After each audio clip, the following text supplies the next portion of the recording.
Olá, eu sou a Lara Brunkel e eu estou aqui na TV Relacionamento.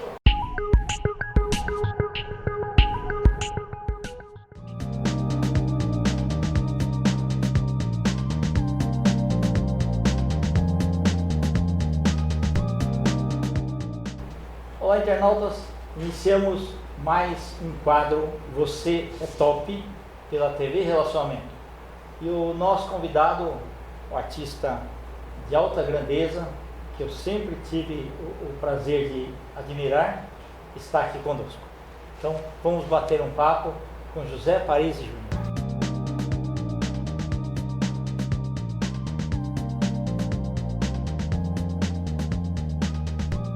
Zé, muito obrigado aí pela tua presença aqui. Bom, o prazer é todo meu de estar aqui. Maravilha. Zé, todo mundo bem artístico já te conhece, mas eu gostaria que você começasse aí falando da sua infância, a sua influência, o que te levou ao mundo das artes, e vamos falar do seu trabalho também, tá? Bom, meu pai é um ator de primeira grandeza e desde que eu me conhecia por gente, decorar textos, a casa está sempre lotada por pessoas que faziam televisão, que faziam teatro, quer dizer, o cotidiano se passava com uma visão artística da coisa. Então, uma coisa que foi super natural. Nós morávamos no Alto do Sumaré, onde era a cidade do rádio, onde era a antiga Próximo à TV Tupi também. Exatamente, a TV Tupi. E ali era uma pequena comunidade em que o artista passava despercebido, porque todas as pessoas que moravam ali saíam na rua, e na padaria estava o cara que fazia a novela das 8, estava o apresentador do jornal, estava a garota propaganda. Walter Foster morava ali perto. Então morávamos todos ali na Afonso Bovero e cercanias. Ok. Então éramos uma grande família mesmo. Os filhos frequentavam todos o mesmo colégio, que era o Liceu Tiradentes, que ficava na Afonso Bovero também. E o quintal da minha casa, adivinha, era a TV Tupi. Porque eu morava a 3 quadras, cada vez que eu escapava eu ia para lá. E aquilo era um momento mágico, porque eram feitas muitas coisas de época naqueles estúdios, então você entrava por corredores de palácios, castelos, navios. Era para a imaginação de uma criança, era feito sob medida aquilo. Então parecia um grande parque de diversões, as pessoas vestidas de época, passando para cima e para baixo. Era como se você fizesse uma viagem no tempo andando 3 quadras da sua casa. E assim eu fui me interessando por isso e fui me fazendo presente, querendo aprender, e comecei fazendo pequenas participações em alguns eventos que tinham ali, Falcão Negro, um teleteatro, alguma coisa, precisava de uma criança, então papai, eu ia lá e fazia. E isso foi me levando e despertando um gosto pela arte de representar. A minha estreia profissional, como profissional, fazendo alguma coisa remunerada, foi aos 8 anos de idade, que foi dublando numa empresa que não existe mais, chamada AIC. Isso há 200 anos. E me lembro que era um filme dirigido pelo Sérgio Galvão, que é um ator também, Sim. que era diretor de dublagem, diretor de televisão. Era uma história em que o personagem principal era o Broderick Crawford, que era dublado pelo meu pai, o José Parisi, e eu fazia um índio menininho que eles resgatavam perdido no deserto e que estava morrendo de sede. E aí, era um papel médio, e ele ia do meio do filme até o final, até que ele conseguia ser resgatado pela própria tribo. Agora eu me lembro da sensação que eu fui ficando, porque ele estava morrendo de sede, e eu comecei a ficar com sede. E quando eu terminei de gravar, meu pai virou para mim e falou assim: o que é que você quer? Eu falei: eu quero beber água, porque estou morrendo de sede. E foi assim que eu comecei. Muito interessante. E a partir daí, essa parte de você ter que decorar texto, assim, te incomodou no começo ou não? Você gostaria de fazer sempre de sopetão? Não tive grandes dificuldades com o decorar o texto. Era uma coisa tão natural ver meu pai bater texto. Meu pai chegava no domingo e tinha que ficar decorando aquilo, e às vezes eu ajudava, eu batia texto com ele. Ele fazia parte dele e eu fazia parte do outro. Então aquilo era uma coisa tão natural. Claro que na estreia você fica, como tudo que você vai estrear, tudo dá um de novo que friozinho você na vai, barriga, dá um hein? frio na barriga. A Lissete Bruno é que diz muito bem, quando eles estão na coxia na noite de estreia, ela diz para o resto do elenco, falou assim, fiquem calmos, fomos nós que escolhemos isso, porque o frio na barriga é inevitável. Você pode ter feito 500 espetáculos, 250 novelas, 300 filmes, que se você não tiver são borboletas no estômago, na coxia, você não está bem preparado para o papel. Certo, entendi. Interessante. Zé, como que você, em que tempo, idade, você aprendeu que separar você do personagem? Olha, esse é um aspecto Porque às vezes tem que fazer vilão. interessante. Em televisão é um processo, esse processo de você se confundir com o personagem acontece quando você passa um longo período fazendo uma novela.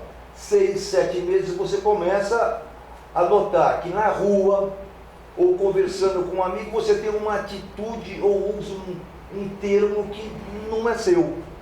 E você percebe isso na hora. Que é do personagem. É do personagem, porque ele vai, a tendência é ir entrando e fazendo parte do teu cotidiano, e você tem que afastar.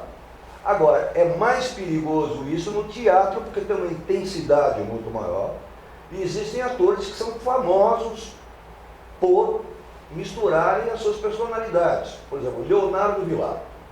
Leonardo Vilar. Se ele estiver fazendo um cavalheiro, ele vai à sua casa, ele vai chegar com flores para sua senhora, ele vai chegar com uma garrafa de bebida para te agradar, ele será educadíssimo com as crianças, ele vai ser uma companhia maravilhosa. Se ele estiver fazendo um troglodita, ele vai chegar de porre e vai te dar uma porrada. E isso é uma coisa que as pessoas sabem, é de domínio público. E ele não consegue perceber esse tipo de envolvimento, mas não é incomum não, mas nós devemos evitar esse tipo de atitude. Já aconteceu de confundir alguns personagens, de notar que eu estava tomando algumas atitudes que não eram minhas, mas sim da personagem, porque afinal de contas você trabalhou aquilo. E o que é o trabalho bem feito? O trabalho bem feito é aquilo que você consegue transformar aquela personagem em uma coisa real, de carne e osso, ela tem que ser visceral. Como você trabalha muito em cima disso, e você vai abrindo mão da sua personalidade para que ela possa assumir, como se fosse uma entidade de Umbanda, que baixa, você também fica com esse tipo de coisa. Quando você dá o primeiro sinal, você se prepara. Deu o segundo sinal, baixou. Deu o terceiro sinal, ligou a luz, você já não é mais você. É isso que você pretende que aconteça. Agora, ao mesmo tempo, você não pode confundir para você mesmo realismo com realidade. Realismo é esse processo todo que eu estou descrevendo, que é a formação, a preparação para você entrar. E realidade é o que é de verdade. Se você deixar uma coisa misturar com a outra, você está entrando num processo totalmente neurótico, o que vai te prejudicar. Então nós devemos fugir desse tipo de coisa. Ok. Zé, entre cinema, teatro e TV, qual que foi a sua preferência maior? Olha, eu tive experiências muito, muito gratificantes no teatro, mas tive umas experiências bacanas em cinema, mas a minha preferência é realmente televisão. Eu gosto muito de televisão, é a minha paixão. Eu sou uma pessoa que sou capaz de passar dentro de um estúdio 10, 12 horas dublando, por exemplo, e ao chegar em casa, a primeira coisa que eu vou fazer é ligar a televisão. A televisão faz parte do meu cotidiano. Se eu estiver acordado, a televisão vai estar ligada. Se eu não estiver trabalhando e tiver que prestar atenção em uma outra coisa, eu estarei com a televisão ligada. É uma paixão, está no sangue. Perfeito. José, já teve ocasião que é tua hora de entrar em cena E dá um branco? Não, de ter o branco, não tive. Certo. Mas o pânico de que isso possa acontecer sempre existe. Certo. Porque, na verdade, é o seguinte, vamos dizer, você está fazendo um texto que tem 150 laudas. Você não vai querer me convencer que qualquer ser humano vai está na coxinha aqui e ele está lembrando de 150 laudas. Você lembra da primeira, da segunda e da terceira fala. Essa memória, ela vai sendo puxada na medida em que você vai dando o texto. Aí o cara dá a réplica, você dá a tréplica e aquilo vai vindo, porque está incorporado no seu inconsciente. Então aquilo é um processo natural. Agora, ninguém tem certeza de que não vai esquecer isso no meio do caminho. Pode acontecer. Já tive colegas em cena que esqueceram. Perfeito.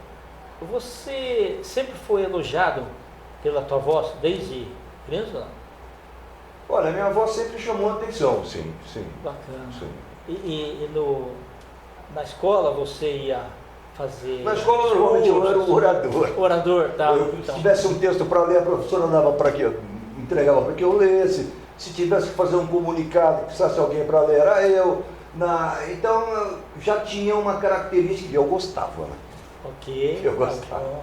Maravilha. Não, e muito bacana assim, você, junto com seu pai, está sempre cercado aí dos astros e estrelas. Isso daí na sala de aula, como que era? Porque tinha muita gente que não tinha parente. Quando eu era garoto, que é o momento que isso pode te pegar de uma maneira errada, eu estudava numa escola que chamava Liceu Tiradentes, em que os filhos de todos os atores e técnicos e diretores lá da TV Tupi estudavam lá. Então eu não era o único no universo de...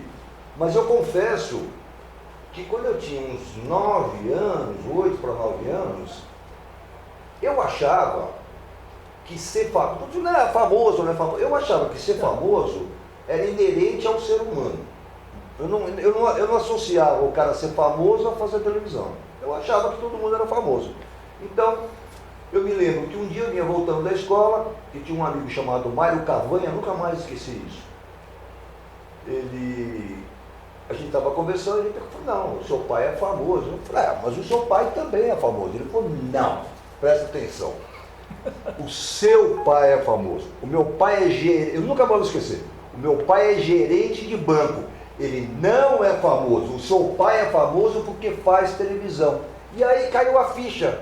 E só aí eu fui notar que existia realmente uma diferença entre as pessoas e o que significava. Foi aí que eu comecei a entender o significado do que era ser famoso, do que era uma exposição, do que era estar perante os olhos do público. E no caso é difícil se manter no topo também, né? Se manter no topo, a vida é uma profissão como qualquer, você tem momentos melhores, você tem momentos piores, é uma profissão difícil, não é uma profissão fácil, um pouco mais complicada, existe um grau de instabilidade alto, mas acontece que a gente tem que entender isso.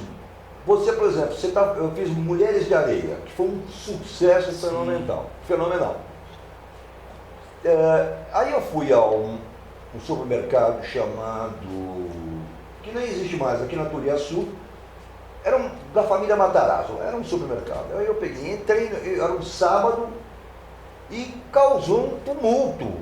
Gente que não começou a juntar gente, veio segurança, tiveram que me tirar de lá e me levar para uma sala, chamar a segurança para me tirar dali, porque começou a dar um tumulto. Coincidentemente, 6 meses depois, eu estava nesse mesmo mercado.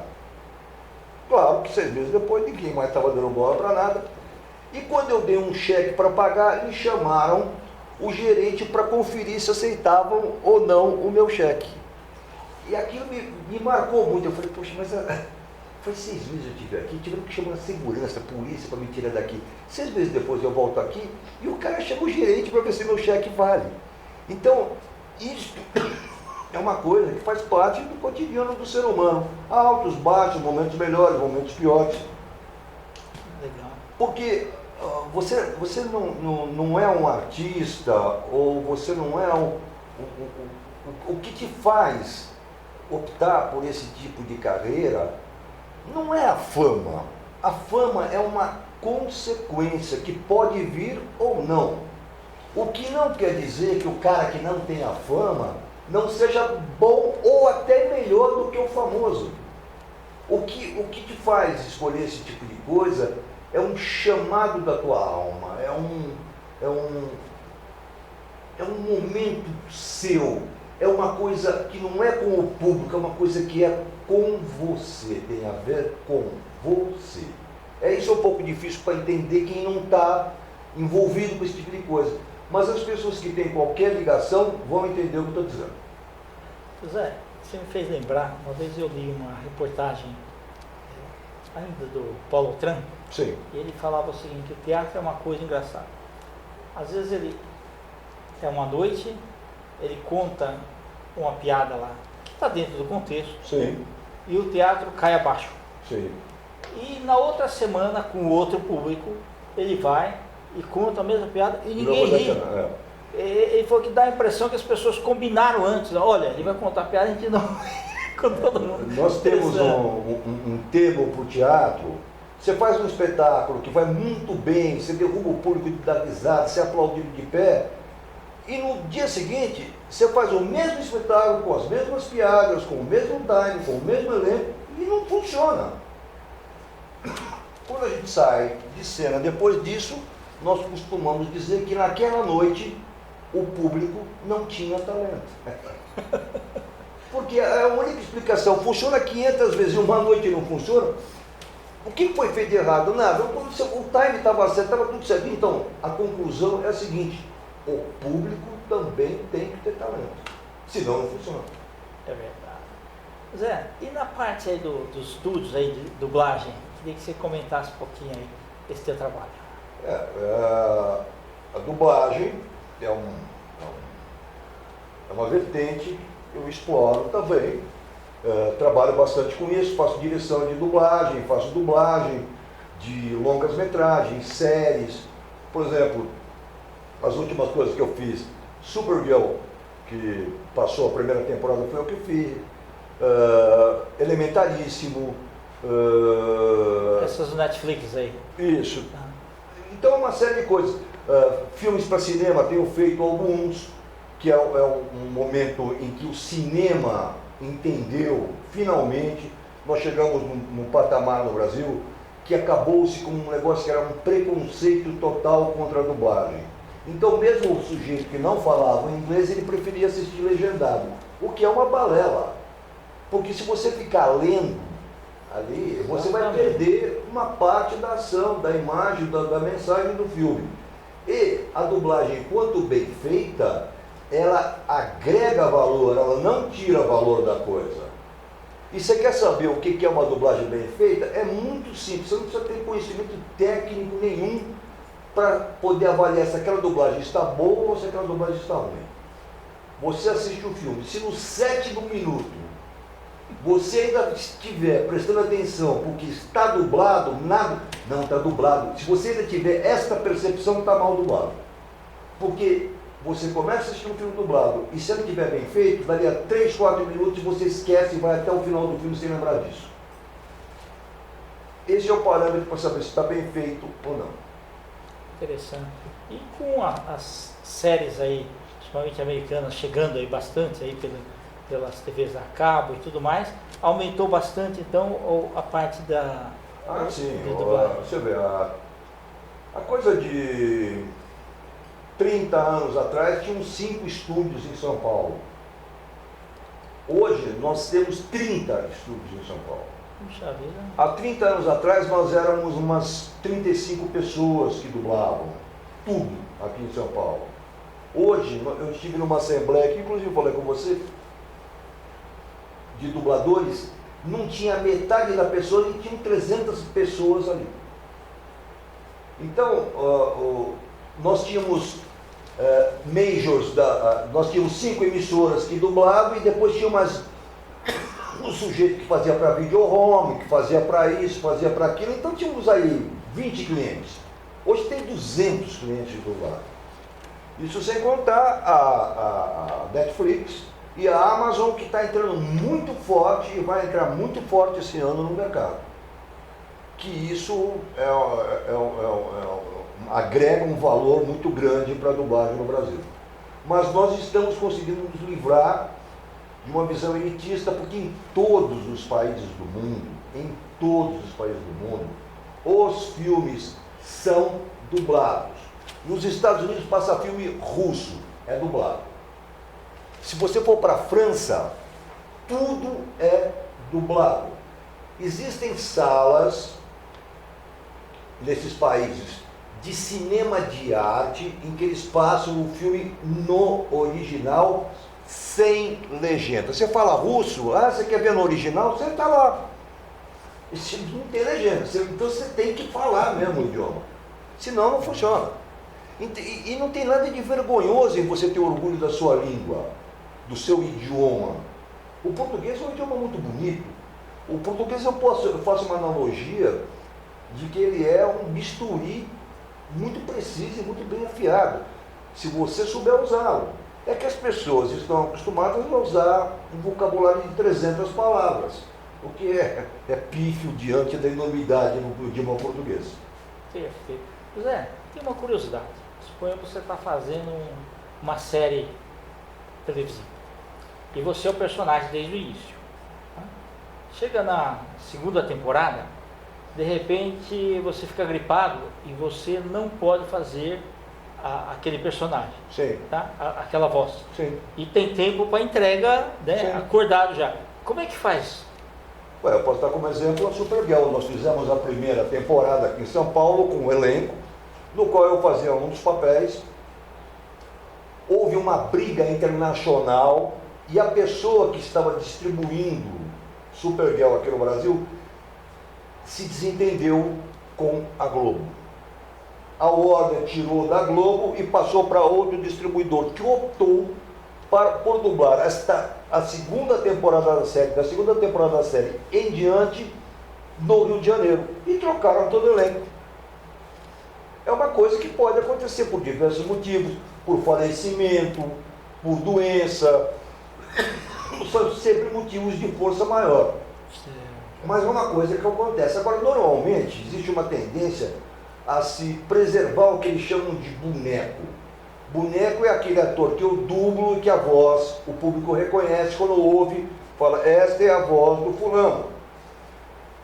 As pessoas tentam preservar isso, mas aí depende de uma série de fatores que fogem ao nosso controle.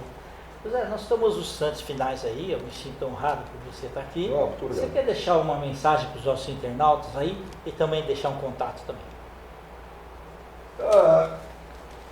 Eu gostaria de dizer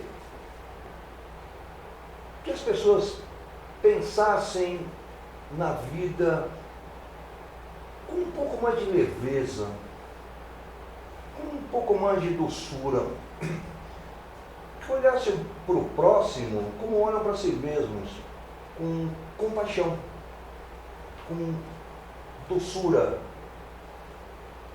com ausência total de agressividade. Eu sei que as pessoas não são assim, mas se você fizer essa parte, eu fizer essa parte, ele fizer essa parte, nós já estamos fazendo muito, porque nós estaremos começando uma nova era de paz, de amor e de tranquilidade para todos. Ok, e teu contato? Eu vou deixar meu e-mail, José Parisi Júnior, José Parisi JR, @gmail.com. Perfeito. José, muito obrigado pela É um prazer, foi participação. todo meu, Kenny. Obrigado. Internautas, nós então, os agradecimentos ao grande José Parisi Júnior, finalizamos mais Você é Top. Um grande abraço e até a próxima.